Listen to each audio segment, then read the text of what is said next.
A lo largo del día salió una nota en redes sociales donde se mostraba una circular firmada por un alto mando de la Policía Nacional Civil donde se ordenaba el traslado de reos desde los centros de privación de libertad hacia la torre de tribunales utilizando el transporte público. El presidente de la República tuvo que pedirle al ministro de Gobernación que cancelara dicha orden.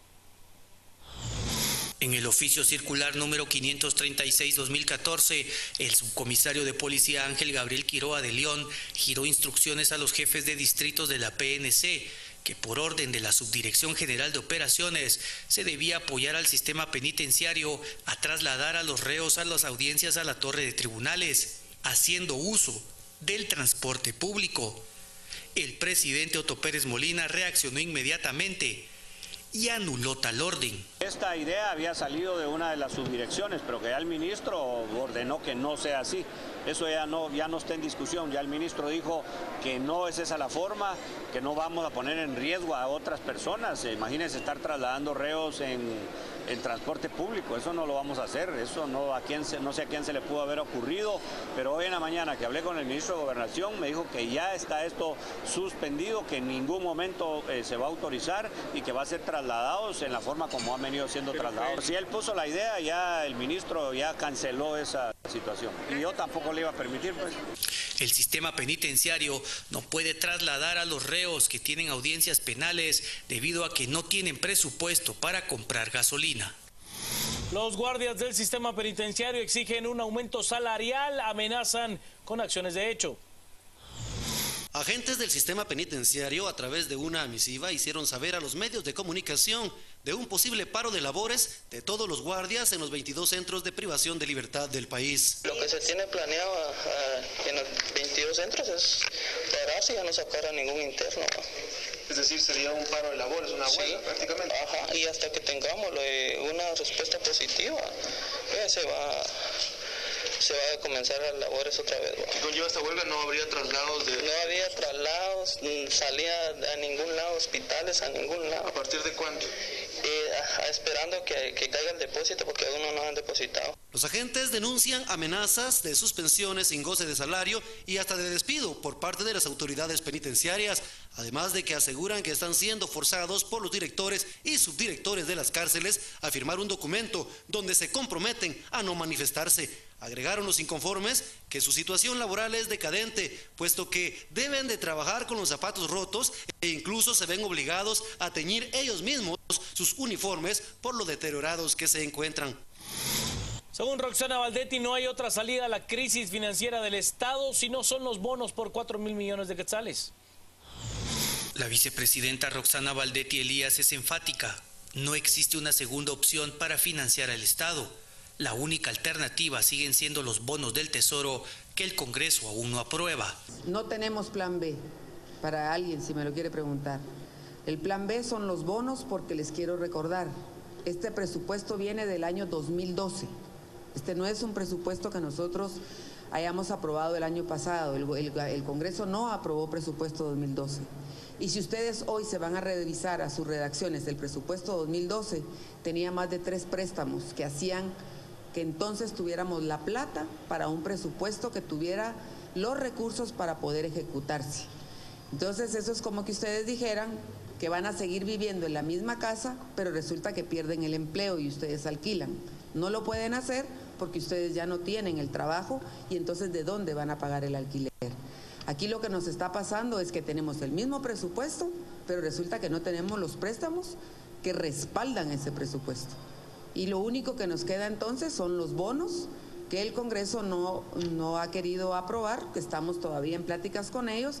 El único plan que habría es un préstamo, que ya no nos daría tiempo, porque ustedes saben que un préstamo lleva más de 90 días, y lo único que nos queda entonces en este momento son los famosos bonos que están ya en el Congreso de la República.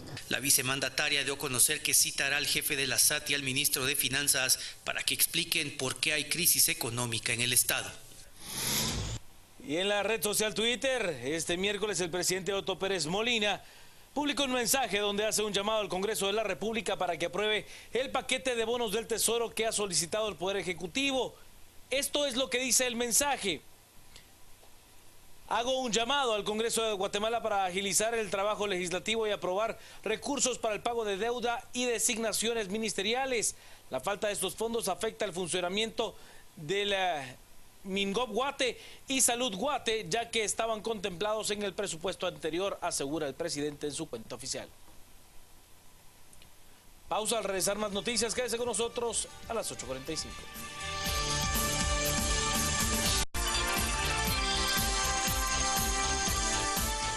Sigamos con las noticias. El diputado oficialista Gudy Rivera ha presentado una solicitud de antejuicio en contra de la magistrada Claudia Escobar. Según el diputado, ella cometió unos 5 delitos.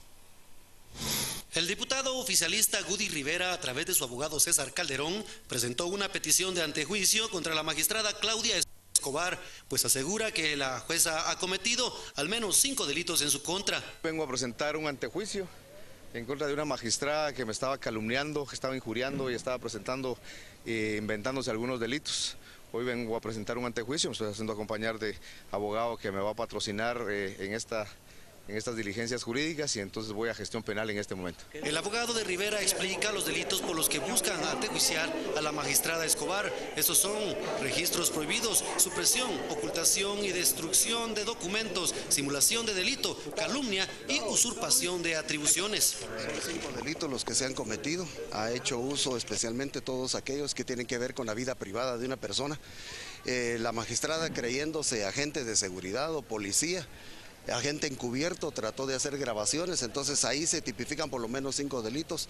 Ha hecho uso de la vía pública para hacer saber algunas cuestiones que pertenecen a la vida privada. El problema entre Rivera y Claudia Escobar surgió luego que la jueza presentara una petición a la CICIG para que investigara al diputado, aduciendo que él la presionó para que resolviera un amparo a favor de Roxana Valdetti, luego que el Tribunal Supremo Electoral le cancelara su nombramiento como secretaria general del Partido Patriota. Sigamos con las noticias. He de contarle que el organismo judicial ha accionado en contra del presidente de la República y el ministro de Finanzas Públicas. Esto porque no se ha dado una asignación de fondos para cubrir los salarios del OJ. El organismo judicial accionó en contra del presidente Otto Pérez Molina y el ministro de Finanzas Dorval Carías por no recibir 285 millones de quetzales que forman parte de su asignación presupuestaria y que servirían para pagar salarios de octubre. La vicepresidenta reaccionó y dijo que el OJ tiene razón, pero deben comprender que es el Congreso quien tiene que aprobar los bonos del Tesoro por 4 millardos para salir de la crisis financiera. Efectivamente, ellos tienen que pagar sus salarios, igual que todo el Estado tiene que pagar sus salarios. Pero ¿cómo hacemos nosotros para pagar sus salarios si no tenemos el dinero? Así es que yo le doy toda la razón al organismo judicial, pero también le respondo con que vamos a tener aquí todos que pedirle al Congreso, a otro organismo del Estado, que entienda la situación del Estado, porque no es del gobierno, en que no tenemos el dinero para dárselo. Así es que los entiendo perfectamente, pero ellos también podrán entender y podrán abocarse a donde tengan que abocarse para darse cuenta que no hay recursos y que no hay dinero. La comisionada por la transparencia Verónica Taracena y el ministro de Salud Pública Luis Enrique Monterroso se presentaron al Ministerio Público para presentar una denuncia penal en contra del exministro de Salud Jorge Villavicencio. Como lo anunció el Ejecutivo, se ha formalizado la denuncia en contra del exministro de Salud, Jorge Villavicencio. Según la titular de la Comisión Presidencial para la Transparencia, cuenta con 13 pruebas para sustentar los señalamientos por abuso de autoridad e incumplimiento de deberes por el mal manejo de 417 millones de quetzales. Donde estamos aportando 12 leyes, que son 2 cajas de pruebas, que suman los 417 millones por posible delito de incumplimiento de deberes y abuso de autoridad al haber entregado estos recursos a organizaciones no gubernamentales sin ningún control, sin ningún seguimiento, a pesar de que se le hizo una alerta desde el año pasado de que se tenía que tener controles e implementar mecanismos de seguimiento a todos estos recursos. Otro de los señalamientos es que creó 100 plazas fantasmas. A Taracena le acompañó el actual ministro de Salud, Enrique Monterroso. Villavicencio fue retirado de su cargo el mes pasado. Junto a ese cambio se sumaban las de los ministerios de Cultura y Deportes, la de Comunicaciones y el Ministerio de Relaciones Exteriores. He de contarle que en el interior del Hospital Nacional San Juan de Dios, ubicado en la zona 1, fue capturado Neri Antonio Lorenzana Ramos, de 22 años, sindicado del delito de agresión sexual. Según la denuncia, este sujeto laboraba en el área de mantenimiento de ese centro hospitalario y en el mes de abril de este año intentó ultrajar a una compañera de trabajo de ese centro asistencial. La justicia le giró orden de captura el 28 de octubre del presente año.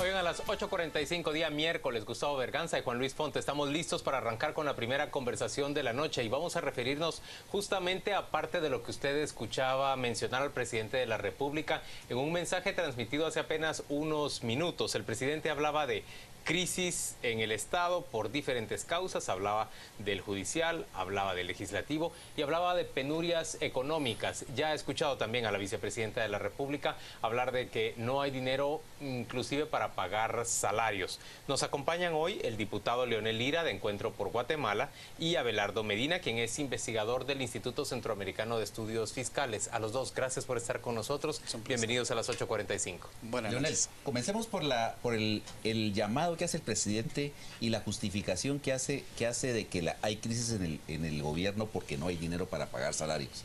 Es decir, los bonos, tal y como están presupuestados, como está supuesto el proyecto, es decir, ¿de veras son para pagar salarios? No, realmente lo que está haciendo el organismo ejecutivo es hacer un chantaje hacia el Congreso de la República y lanzar la caballería, diría yo, para que la protesta se dirija hacia el Congreso. Los 4.000 millones de bonos están presupuestados o están esquematizados de la siguiente manera: 3.400 para el pago de deuda, 100 para una ERC y 500 para el Ministerio de Gobernación. No hay nada de esos fondos dirigidos. No hay nada de esos fondos dirigidos a pago de salarios. Y aquí hay varias razones. Primero, la planilla completa no se paga solo con los bonos.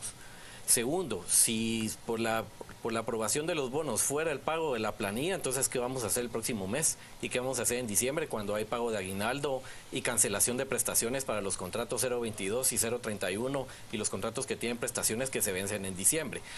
Realmente lo que está haciendo acá es un chantaje para que tocándole al empleado público el bolsillo y decir, miren, vayan a protestar al Congreso. Pero los 4.000 millones no son para eso. Los 4.000 millones tienen un destino específico. Que haya otra cuestión detrás y que probablemente ya utilizaron los fondos corrientes y los fondos de los bonos los vayan a utilizar para pago de salarios, esa es otra cuestión. Okay. Muy aparte. Ahora, ¿cuánto es el volumen cuánto es lo que se paga el de planilla del Estado? Bueno, la verdad es de que aproximadamente la planilla del Estado es el 37% del total del gasto. ¿Y con el volumen de presupuesto que tenemos actualmente, cuánto equivale? De acuerdo a eso, está cerca de 70.000 millones de quetzales el presupuesto. Eso quiere decir que la planilla total viene siendo alrededor como de 28.000 millones, 27.000 millones. Eso quiere decir que aproximadamente estaremos hablando 2.500 por mes. 2.500, 3.000 millones por mes, ¿verdad? Ajá. Ahora, el punto que tocaba el señor diputado Lira es muy importante, porque hay que recordar que estos dos valores que mencionaban, hay que recordar de que los bonos no pueden ser utilizados para financiar gasto corriente en ningún momento. Siempre pueden ser utilizados únicamente para pagar deuda o para pagar gastos de inversión.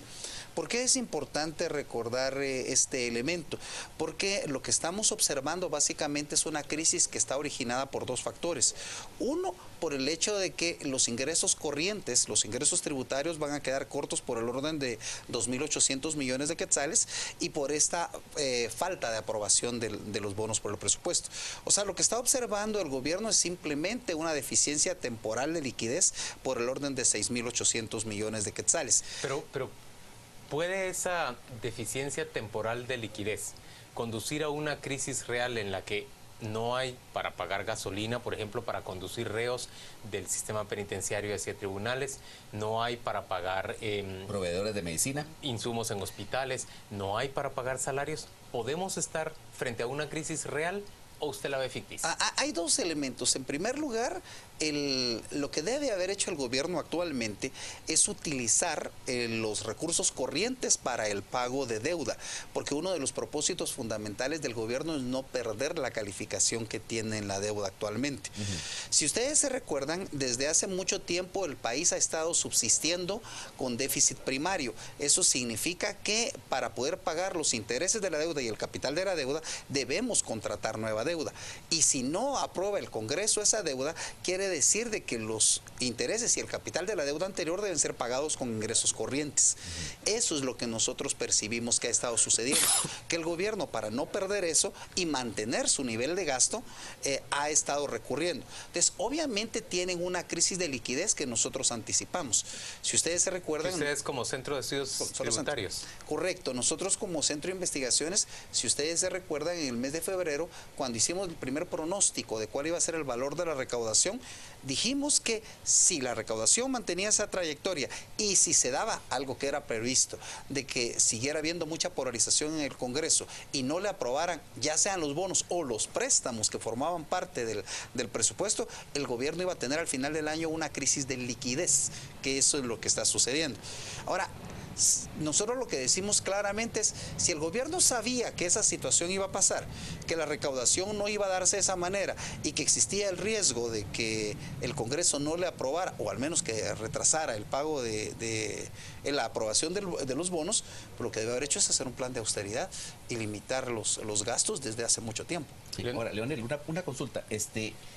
El año antepasado se emitieron letras de tesorería y al final de cuentas se pagó también estas letras de tesorería utilizando parte del fondo del fideicomiso del café, del export, ¿verdad? Esto es ilegal, ¿verdad?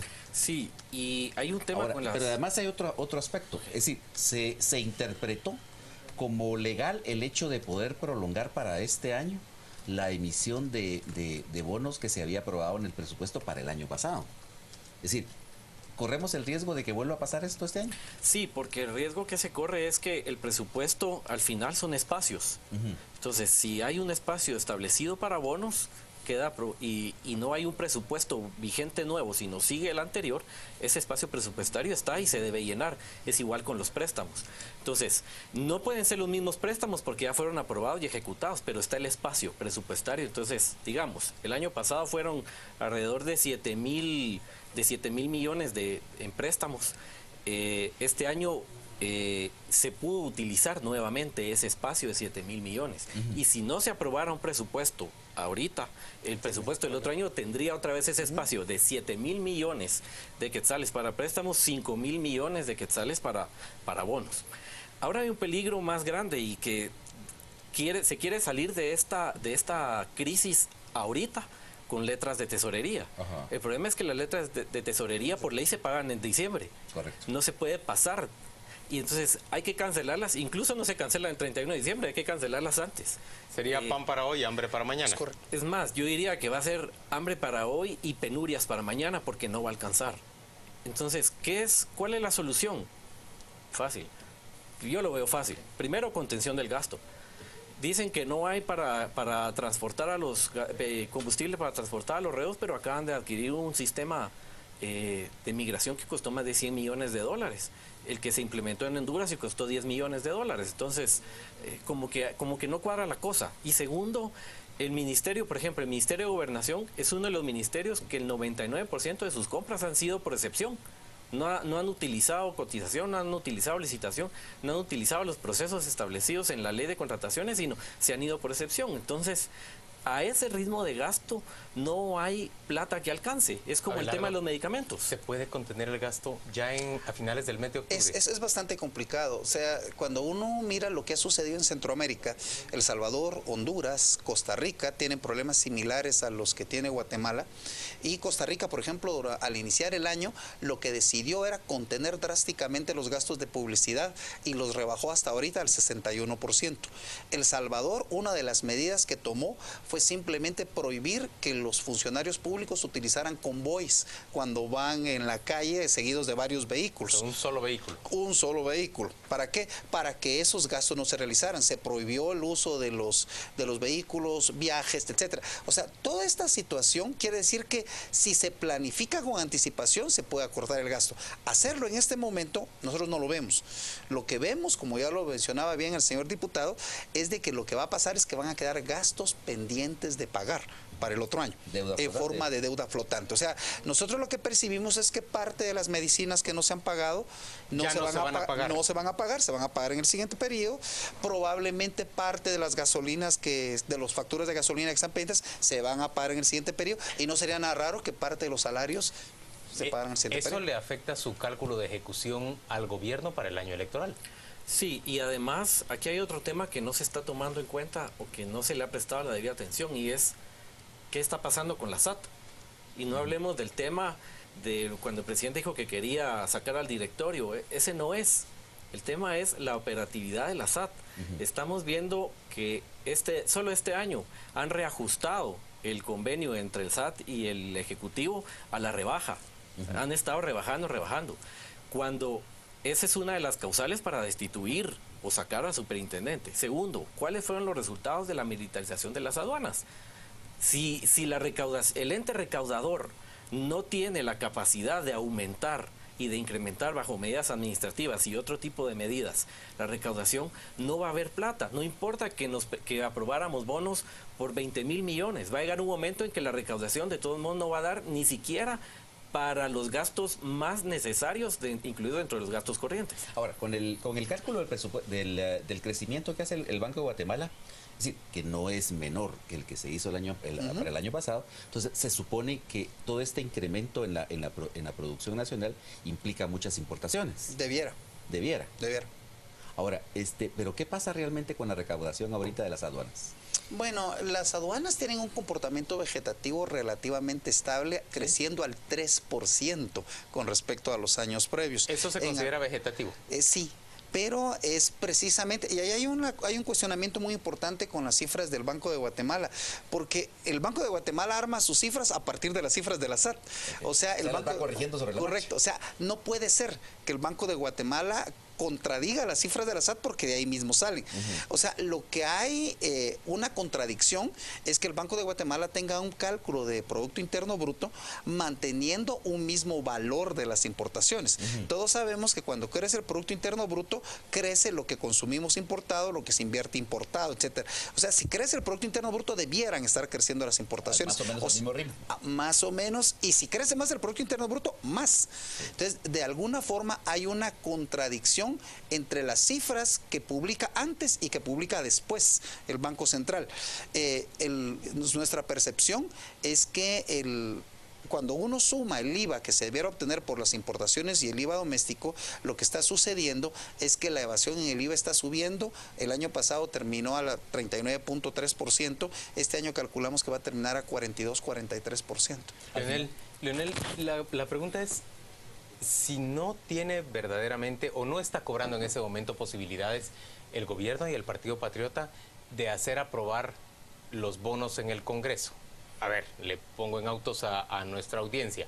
En las últimas horas se ha dicho que la Unidad Nacional de la Esperanza ha abandonado, desertó del acuerdo que se tenía con el partido líder y con el partido Todos para integrar una junta directiva opositora. Se ha dicho que está a punto de aprobarse una nueva junta directiva en la que entraría el Partido Patriota, estaría encabezada por Luis Rabé, contaría con el apoyo de la UNE y de Creo. ¿Con esos votos no sería suficiente para que el Partido Patriota consiguiera que se aprobaran los bonos en el corto plazo? Ahí va a depender del factor líder, y es si ellos van a abrir la interpelación o no, si van a ceder el espacio de abrir o no. Y recordemos que para abrir la interpelación, cuando es un tema de este tipo, se necesitan 105 votos porque no es un tema constitucional, tal y como está la resolución de la CC. ¿No juntan los 105? No juntan los 105 votos. No juntan los 105 votos. Entonces, esto se da cada vez más cuesta arriba. Y yo quería regresar un poco a lo que decía el licenciado Medina. Aquí hay dos cosas. Con el IVA, Primero, la estimación de crecimiento del IVA importaciones de este año para el otro año, según el presupuesto, son apenas 80 millones del IVA importaciones. Sí. Segundo, los ingresos por impuestos por aranceles de importación se reducen. Y el gasto tributario derivado de las exenciones en las importaciones se incrementa. Entonces, no hay por dónde aumentar los ingresos si no controlamos la evasión, porque las exenciones, el gasto tributario cada año crece, pero el crecimiento que tiene ahorita en el tema de importaciones es muy alto y contrasta con el IVA. El IVA de importaciones crece 80 millones de un año a otro, viendo un crecimiento económico cuando nos dan los datos de PIB, que el PIB va a crecer determinada cantidad, no cuadra. Entonces, ¿qué es lo que está sucediendo? Hay un hoyo, pero un hoyo enorme que no se puede tapar con masking tape o con cinta de aislar. Ahora, ¿es un problema de la SAT o es un problema de algún otro lado? La baja recaudación. Yo creo que es un problema combinado. Todos sabemos que la SAT ha estado enfrentando muchos problemas durante los últimos 2 años y fracción, gran parte por el cambio de cuadros técnicos que teníamos ahí. Pero mucho de lo que ha estado sucediendo en materia recaudatoria ha sido básicamente porque el mismo gobierno se ha pegado algunos tiros en el mismo pie. ¿Por qué? Porque si nos damos cuenta que, por ejemplo, la reforma tributaria incluía una duplicación del impuesto a circulación de vehículos, allí se perdió 0.15% del Producto Interno Bruto. También nos recordamos que cuando el grupo promotor del diálogo fiscal incluyó la eliminación de muchas de las deducciones a los empresarios que se consideraban injustificadas, pero este gobierno le dio marcha atrás a eso. ¿Se recuerdan ustedes que en el decreto 19 de 2013 el Congreso aprobó esas modificaciones que hizo que se perdieran 0.26% adicionales? Pero ustedes también se recuerdan que la comisión del pacto fiscal había incluido que la tasa era pareja para los del régimen simplificado, eran no 5 y 7% o 5 y 6%, sino era 6 y 7%. Ahí se perdió otro 15.15%. Pero además recuérdense que este gobierno decidió mantener una exoneración de multas a las sanciones aduaneras durante más de un año. Y cuando ya la aprobó el Congreso nuevamente, era muy similar a la versión original. O sea, no hay realmente elementos que sirvan como para ser disuasivos para la evasión. Y además creo que el peor de los problemas es que este gobierno ha implementado más amnistías tributarias que ningún otro de los que hemos tenido últimamente. ¿Se le resolverían los problemas al gobierno si logra aprobar los bonos y también el préstamo que está pendiente? En el corto plazo sí, pero ese solo es corrección de un problema de liquidez. Y recordemos que... diciembre. Correcto. El problema está en que las finanzas públicas lo que tienen es un problema estructural. ¿Sí? Entonces, mientras no tengamos la capacidad de tener ingresos suficientes y que el gasto se ejecute en forma transparente y que efectivamente rinda cuentas de los resultados que se obtienen, pues vamos a seguir teniendo los mismos problemas. ¿Por qué? Porque el Congreso cada vez está menos anuente a emitir una autorización de bonos de esta forma sin saber si los resultados se están obteniendo bien. ¿Cuál va a ser la postura entonces cree usted que de la oposición con respecto a los problemas tributarios?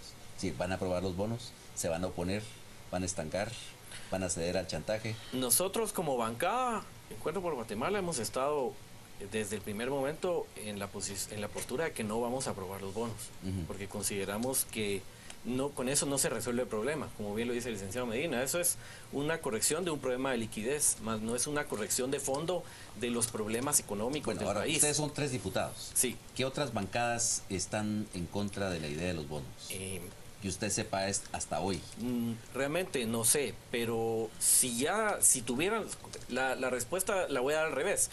Si tuvieran los votos, ya se hubieran aprobado los bonos hace mucho tiempo.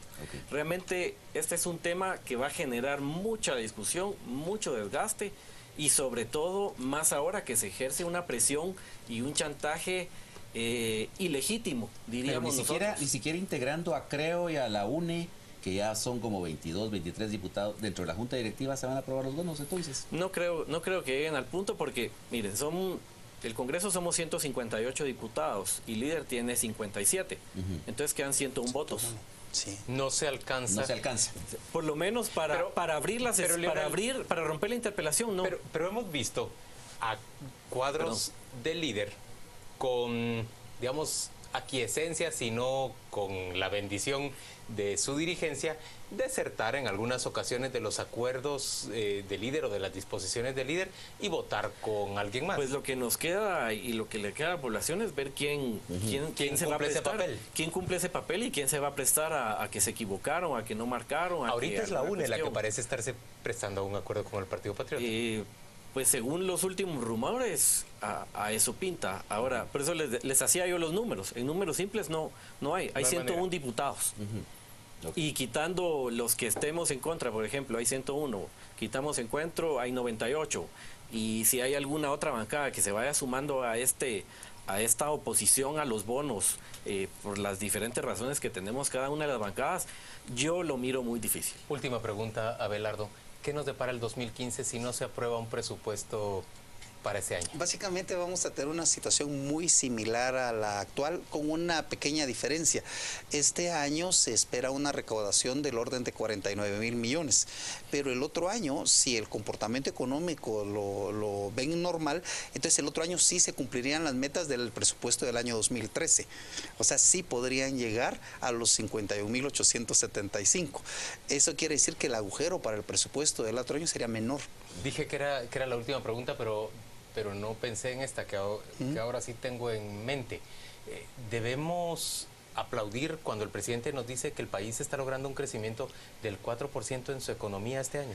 Yo creo que realmente el mejor indicador para un país es el nivel de bienestar de la población.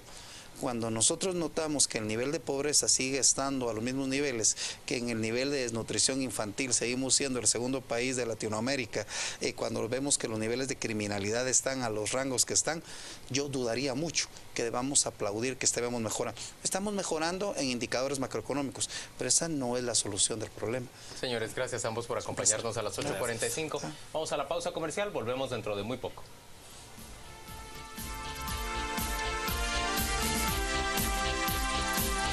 De vuelta a las 8:45, hemos invitado a dos participantes de este quinto foro de empresarialidad indígena que se desarrolla por primera vez en el continente americano y Guatemala es la sede de ese foro. Está con nosotros Ramón Ibáñez, quien es empresario de la delegación indígena de Chile. Él es aymara, procede de la región norte de aquel país y nos acompaña también Martín Pedro Toxic, quien es empresario productor de stevia en Guatemala. Él proviene del departamento de Totonicapán, del pueblo quiché, y ambos les damos la bienvenida. Gracias por estar con nosotros. Muchas gracias. Gracias por el honor. La primera pregunta es decir, ¿qué se pretende con este foro? Usted. Bueno, nosotros lo que pretendemos crear es una red. Hoy día se está hablando de alianzas estratégicas, está hablando de poder crecer en un mundo globalizado. Ya los pueblos indígenas no podemos estar tan lejanos a lo que está sucediendo con el mundo. Compartir principalmente primero con nuestros hermanos de Guatemala, con los hermanos canadienses, con los que están participando, y llegar a lograr hacer negocio entre nosotros primero, y otro tipo de negocios también con personas que no son indígenas. Ramón, ¿ya qué tipo de negocio se dedica usted en el norte de Chile? Mira, yo actualmente vivo en la capital de Chile, soy del norte. Yo hoy día asesoro, hago consultorías.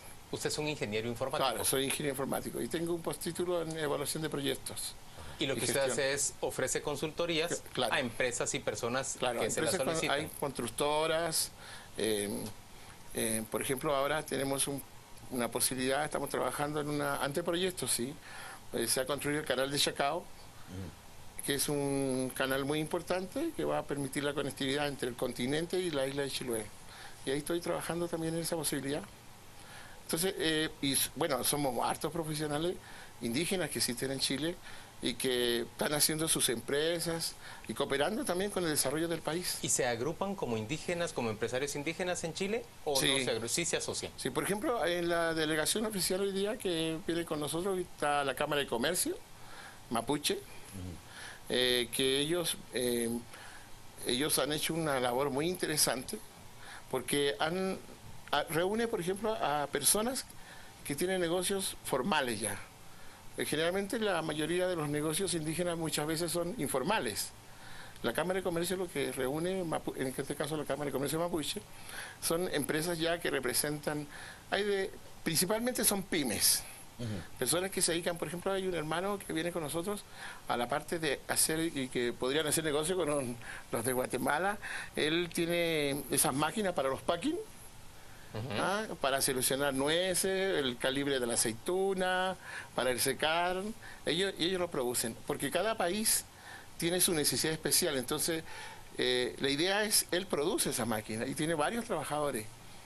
Eso es muy interesante. Ahora, en el caso de Guatemala, sí, ¿cuáles son los problemas que tiene que afrontar un empresario indígena?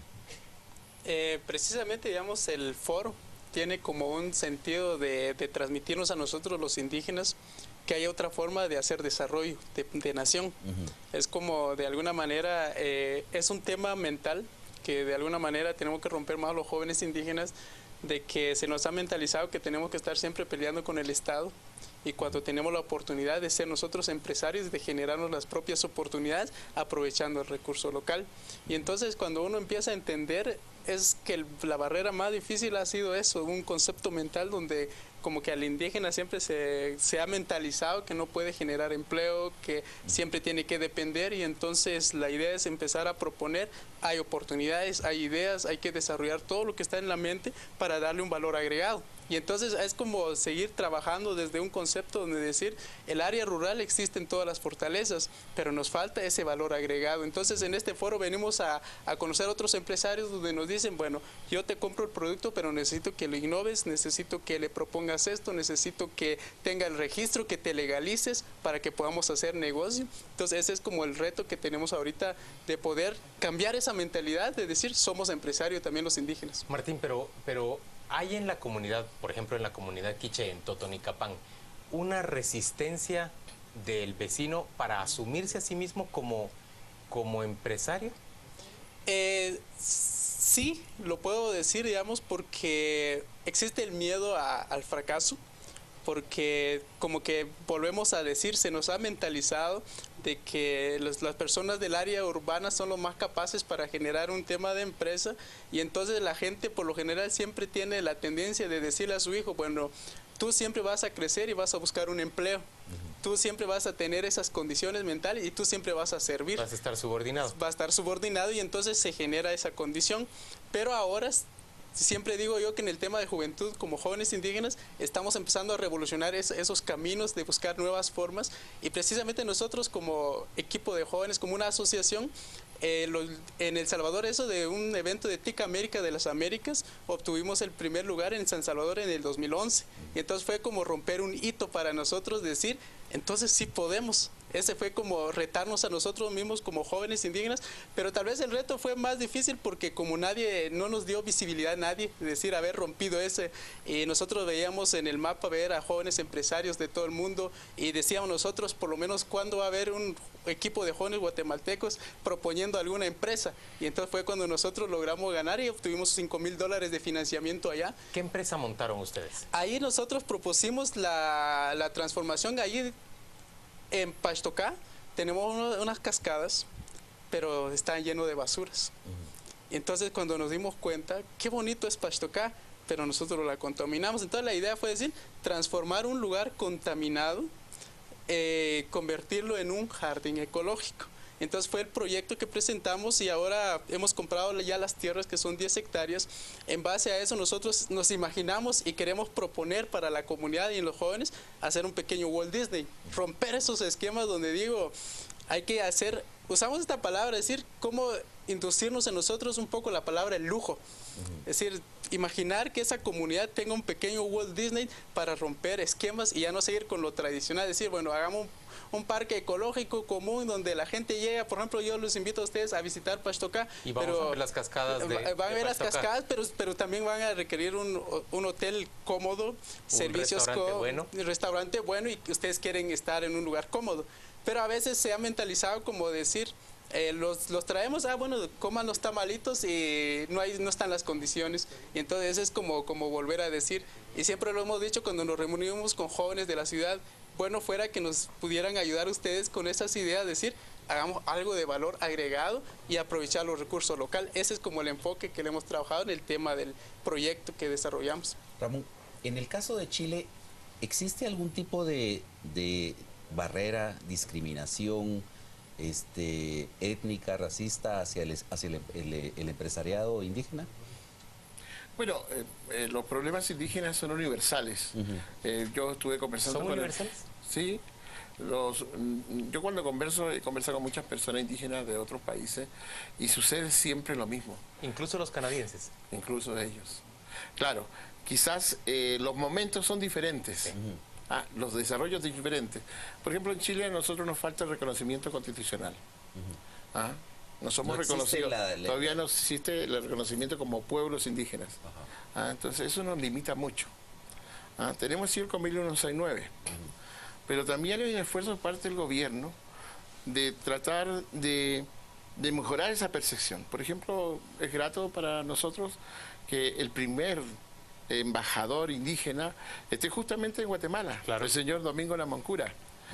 Y eso nos parece a nosotros, y él plantea unas ideas que me parecen fantásticas, porque él quiere que podamos, ustedes y nosotros, los que venimos de Chile y los demás, que podamos seguir haciendo lazos de unión, redes fuertes. Tenemos muchos problemas en común, pero también nosotros vemos que tenemos cosas que les pueden servir a ustedes. Tú sabes que Chile tiene un desarrollo económico muy importante, tiene libre comercio. Yo veo, por ejemplo, un celular aquí, hasta en el duty free es más caro, ya hasta el 200%. O sea, Chile tiene precios muy económicos, pero también Chile también ha mejorado, aunque quizás tenemos problemas con la educación, pero sí tenemos mucha gente educada que son indígenas y que estarían dispuestos, creo, a ayudar a los hermanos guatemaltecos justamente en esos problemas que yo veo que ellos tienen. Así como ellos podríamos aprender mucho porque ustedes tienen todavía esas raíces muy fuertes. Y eso podríamos hacer negocio, yo creo que a eso venimos nosotros. Martín, ¿en qué consiste el negocio de la stevia que están trabajando en este momento?